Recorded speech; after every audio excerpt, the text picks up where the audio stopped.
Welcome to the Pencil Bob channel. I hope you enjoy my stories. Moving day should have been filled with relief and celebration. After months of sifting through listings and countless walkthroughs, we had finally found a home that ticked every single one of our painfully specific boxes. This wasn't just any house. It was the house. The listing practically screamed. The purchase agreement backed it up in black and white, leaving no room for doubt. Even the disclosure statement from the sellers confirmed it. Everything we'd seen and signed assured us this was exactly what we were looking for. We passed on homes that were bigger, newer, or cheaper because they came with the one thing we refused to compromise on, a homeowners association. For us, it wasn't negotiable. My husband and I had learned the hard way over the years that HOAs don't just clash with how we live. They're a disaster waiting to happen. So, standing there on the driveway, surrounded by moving boxes and the hum of delivery trucks, we felt like we'd finally won. We had the house. No HOA. A fresh start on our own terms. Or so we thought. We've got a few quirks, I'll admit that. My husband has a deep-rooted passion for classic cars. He loves everything about them, restoring them to their former glory, tinkering with every little detail, maintaining them like prized possessions, and even racing them when he gets the chance.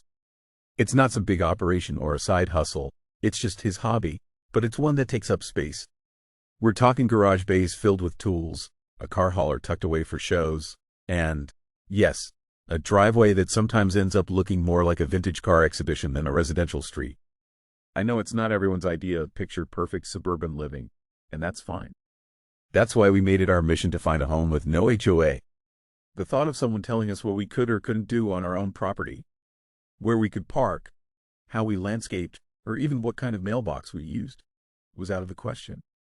For us, this was non-negotiable, and it shaped every single decision we made in our search for a home.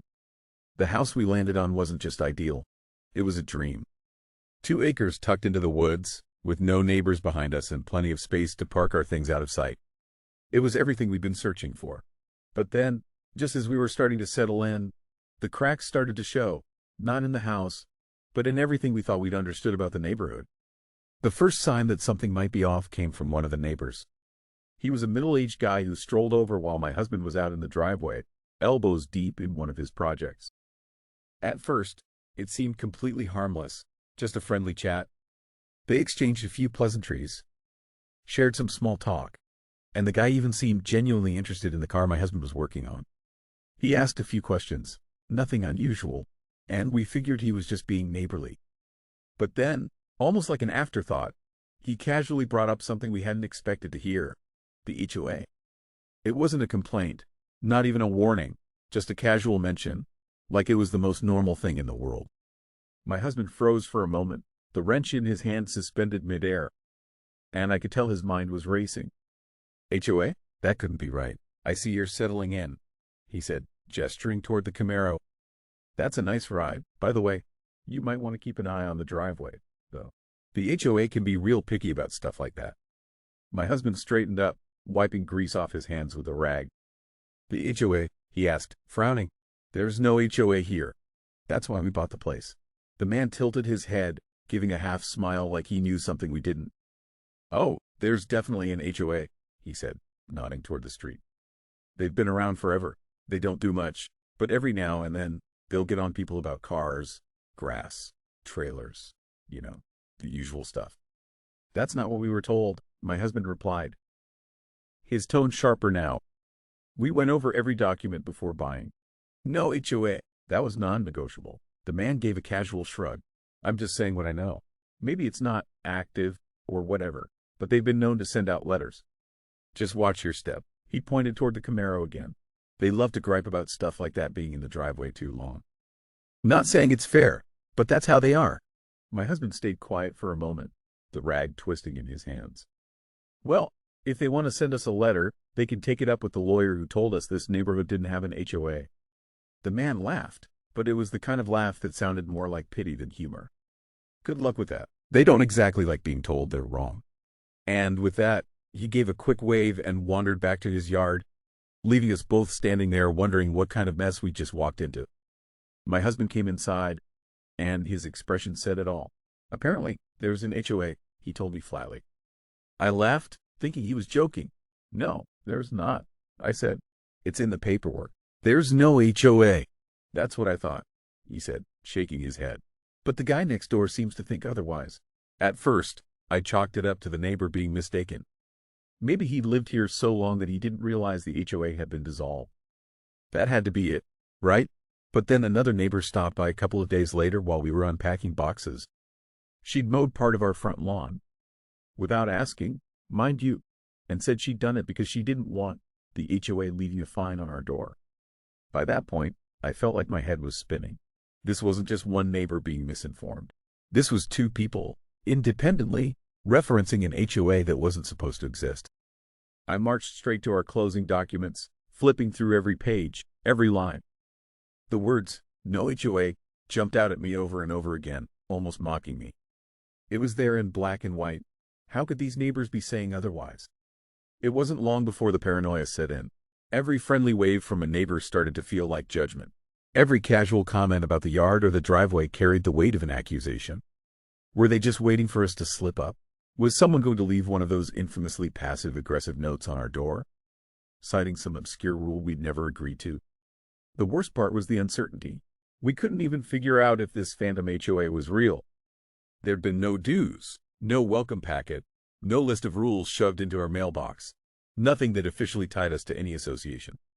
But every conversation with the neighbors left us more confused. They spoke about the HOA like it was just a fact of life, something everyone knew about and quietly lived with. "Oh yeah, the HOA," one neighbor said casually when my husband asked.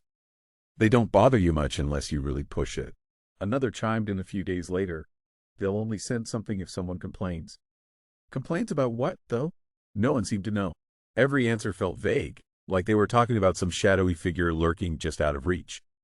It was maddening. How could something supposedly so real leave no trace of itself in the paperwork we'd painstakingly reviewed?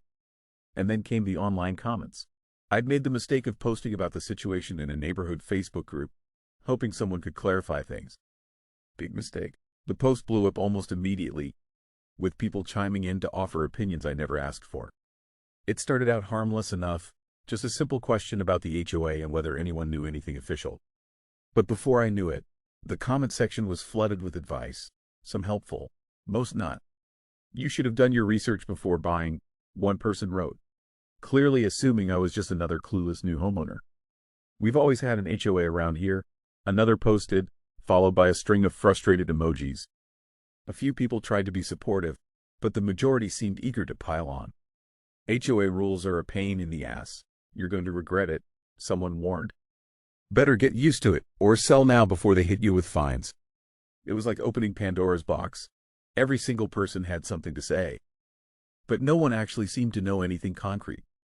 The more I read, the more frustrated I became. What were we even dealing with? A real HOA? Some unofficial group? Or was this all just some neighborhood rumor gone wild? And then more comments. "Maybe your husband's cars are the problem," one person wrote. "Sounds like you're the kind of people who give neighborhoods a bad name." "Oh great, more trailer trash ruining a nice area," another said. I was fuming by the third comment, but I forced myself to respond. "The cars are cars," I typed, my fingers practically punching the keyboard. "They're restored, show-ready vehicles, not junkers sitting on blocks. And the trailer is parked out of sight in the backyard. This is exactly why we bought a house with no HOA." Of course, that only made things worse. The comments got nastier, more personal. People accused us of lying, of being the type of neighbors who devalue the whole street. It didn't matter how many times I explained that the paperwork confirmed there was no HOA. People had already decided we were the villains in this story. I tried to let it go, but it was impossible to ignore the simmering tension. Every time my husband rolled a car out of the garage to work on it, I felt the neighbors watching. I started avoiding people, ducking into the house when I saw someone walking by. It was exhausting. Finally, we decided to dig deeper. If there really was an HOA, there had to be records somewhere. We reached out to the realtor, who was just as baffled as we were. She combed through everything again, double-checked with the title company, even contacted the seller's agent. The answer was always the same, but that didn't explain why the neighbors kept insisting otherwise. Were they clinging to old rules from a defunct association? Were they just trying to mess with us? Or was there some rogue HOA operating in the shadows, ready to pounce the moment we painted the house the wrong shade of beige? At one point, I half-jokingly suggested setting up a lawn chair in the driveway and waiting to see if anyone showed up to leave a violation notice. My husband wasn't amused. "This isn't funny," he said. "We spent 600 grand on this place. I'm not going to let some imaginary HOA ruin it." But it was ruining it. The joy we felt when we first found the house had been replaced by constant anxiety. Every time we mowed the lawn, parked the trailer, or worked on a car, we wondered if we were breaking rules that didn't even exist. The tipping point came a few weeks later when a letter showed up in our mailbox. There was no return address, just a single sheet of paper with the words, HOA Guidelines, typed across the top. "What the hell is this?" I muttered, unfolding the paper. The guidelines were a bizarre mix of generic rules. No RVs parked in the driveway, no fences taller than 6 feet, and oddly specific ones, like no working on vehicles outside the garage. My husband grabbed the paper, reading over it with a scowl. "This is ridiculous," he said. "It's not even official. Anyone could have typed this up."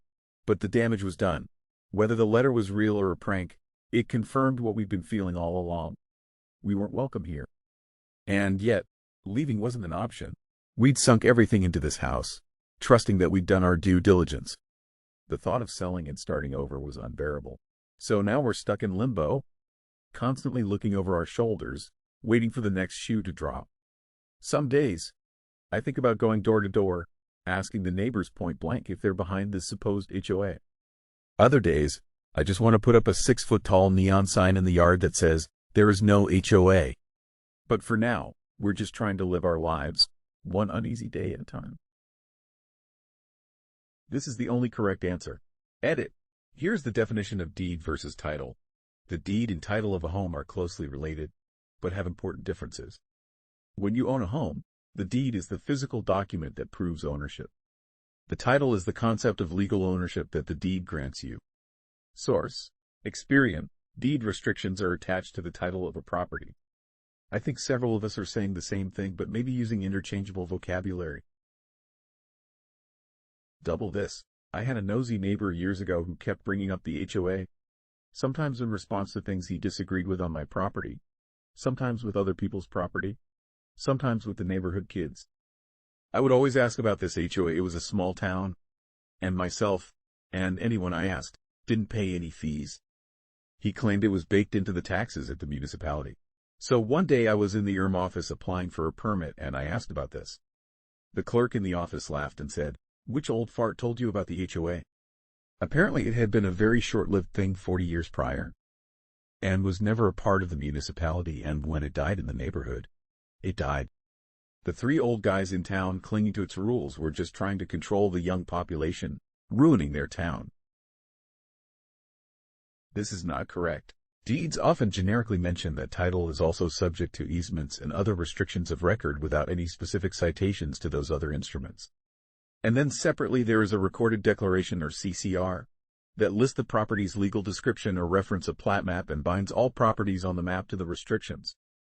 Now this all depends on the jurisdiction and applicable law, but deeds transferring property subject to an HOA often don't say something like, "This property is part on an HOA." I'm an HOA lawyer in Michigan, so different state laws can vary, but I wanted to chime in because I think people don't understand your property can be subject to recorded easements or restrictions that are not specifically mentioned in the deed given to the buyer.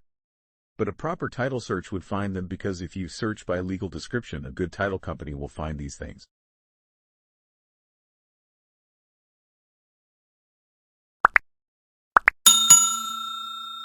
I would like to thank you for watching the video to the end.